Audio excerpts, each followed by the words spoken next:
Okay, so nandito tayo sa eskwelahan, sa school. At hindi tayo makapag-concentrate magtrabaho dahil si PRRD, si Tatay Digong ang ating iniisip. Pinapanalangin na sana'y makalaya siya. So, hindi kami makapagtrabaho ng maayos. Gawa ng nag-aalala nga kami kay Tatay Digong na sana'y malampasan ito. Bigyan siya ng Panginoon ng kalakasan at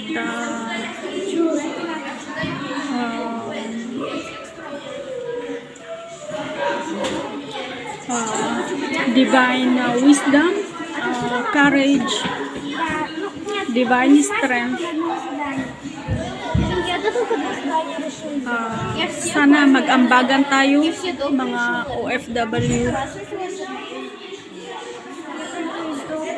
na maibigay ang expenses nila sa Netherlands kasi magastos talaga, napakagastos, kaya mag-ambagan tayo mga DDS kahit piso-piso lang. Makakatulong tayo sa proseso ng pagbalik ni Tatay Digong sa Pilipinas. So we are live from Eastern Europe. Nandito tayo sa eskwelahan.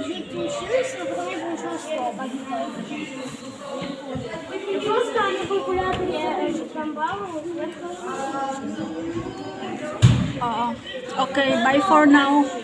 Bye for now at nakatutok kami. Nakatutok kami sa updates.